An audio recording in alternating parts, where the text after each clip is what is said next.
Welcome, Fabricio. Thank you, Emma. Thank you for having me. I hear you're a game designer. Yes, you hear right. I consider myself a game designer. Yes, I've been designing games for a while now, like maybe 20 years. I've been developing games for my friends, for my family. I don't know, all kinds of stuff like role-playing games and card games, board games. Yeah, whatever they wanted to play, I always enjoy doing it. It's really cool. Is there like a set process for game design? Well, there could be a lot of different processes, that's for sure. But normally what you do is a kind of a cycle. So you came up with an idea and then you do some quick tests, what we call prototyping. And then once you have this, you can just iterate again. So you can do some development and then test it and then collect feedback and then apply this feedback and then do it over and over again. That's normally the process I follow. It's not really only about having a specific mechanic for your game or a theme. You can even just have a small idea and start with that. It's really simple actually. Okay. What are you working on right now? So yeah, I've been developing 2 games for some time now. So one of them is a more quick game. I've been developing it for about a year and a half, and it's much faster to play. It takes like 15 minutes or something. And the other is bigger. I've been developing it for more than 2 years now, and I'm not doing it alone. I have 2 friends helping me. It's a longer game, like 3-hour game. Very interesting and very engaging as well. So yeah, we are really enjoying doing the process. And what's the next step? So yeah, that's a good question. Next step for when you do game design, at some point if you want to publish, as I said, I've been developing games for a while and then I never thought about publishing them. I was really happy with just having them with my friends and family, but suddenly I said, well, why couldn't I take this to a broader audience? So I could try to publish it. And then this might be your next step. This might be what you want to do with your game. And there are, of course, a couple of things you can talk about or think about when you want to publish. Yeah, I can talk about more about this if you want. Yes, enlighten us. Cool. So I guess one very important thing is how you want to do this. You want to keep like the game for yourself? Is something that you want to do like a pet project or something like this? You could go for something like having your own Kickstarter campaign. It can be a quite long process, of course, but you can also try to offer your games to publishers. It's not very uncommon that people get to show their games during conventions and during game expos. Like the one we did last year. Okay, good. All right. How did you get involved in the game expo? Yes.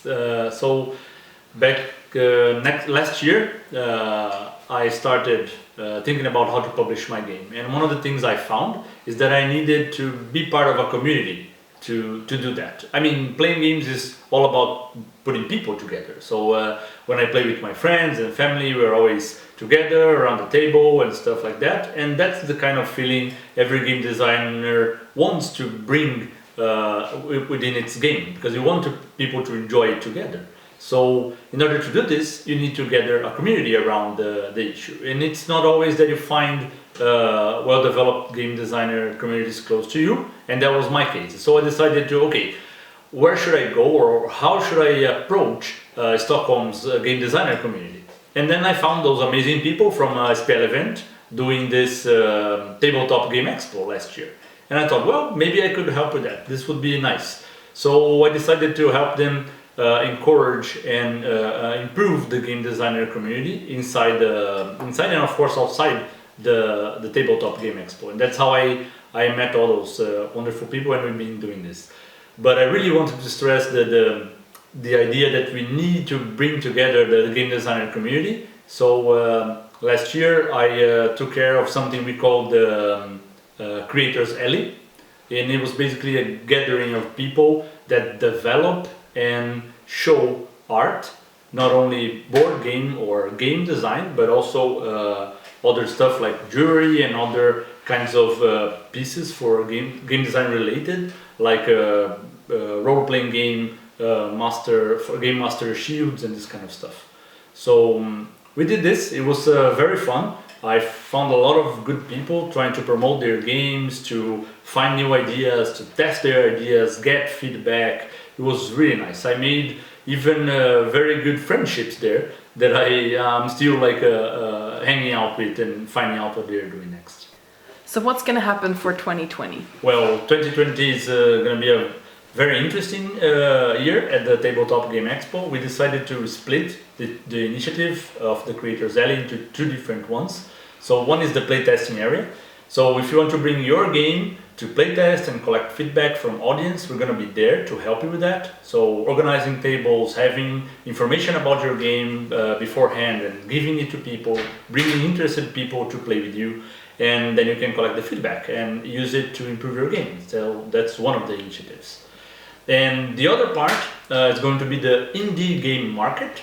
So it is also related somehow with the last year's Creators Alley, but it's for people that really want to demo and also sell their games. It's for more finished games. You don't have to be completely published. Maybe you have a couple of games that you made yourself and you want to sell them, but it could also be through some kind of publish system that you went through for, I don't know, leftovers from your Kickstarter campaign or stuff like that. So you can just bring it to the fair and show it to people. You can have your table and demo it to whoever is interested, and you can also sell them. So this is a quite interesting opportunity for everyone creating games independently. You talked about community. Do you want to develop that a bit more? Yeah, sure, yes. So community, I guess, is one of the most important aspects of the game design, as I mentioned before. And it's not really super hard to find a community in Stockholm. So happily we have some groups. They get together in many different stores we have in the city. So I personally have been to Dragon's Lair, but I know that people also have like Alpha Spiel and Sci-Fi Book Handle. They all have a quite nice touch to the game design community. So it's of course very valid to go to any of those places. I've been there playing games from other designers, giving feedback, receiving feedback. It was super nice. Even just hang out and play some games sometimes. But then if you want more than that, of course you can come to us during the Tabletop Game Expo. I'm super interested in making more meetups and having more design related meetings to really improve and move further the developments of anyone interested in making games. So if you're an up-and-coming game designer, what should you do? Cool.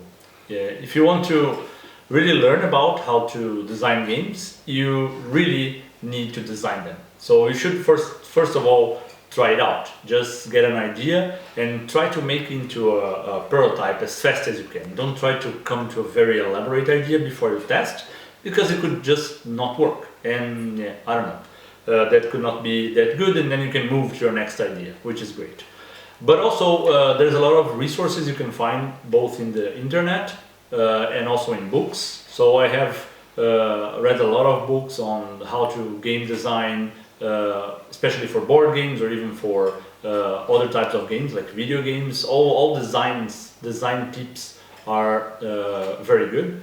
But also it's very important to learn about what you can do when you want to publish your game. So for example, if you want to take your game to a Kickstarter campaign, you have awesome resources in the internet to read about.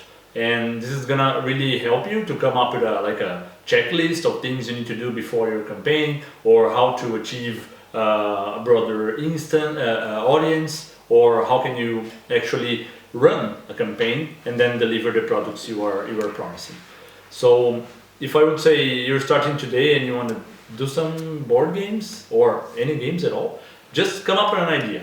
Get a group of friends, design something very simple and try it out. Collect feedback and then iterate on that. That's exactly what I've been doing the whole time. So I never did a ready-made game all at once. It's kind of impossible because you need to test out ideas. You need to find out what works and what doesn't work for your audience. And even that will help you find your audience. Not all people will like all types of games. So one of the games I'm working on right now is a real-time game.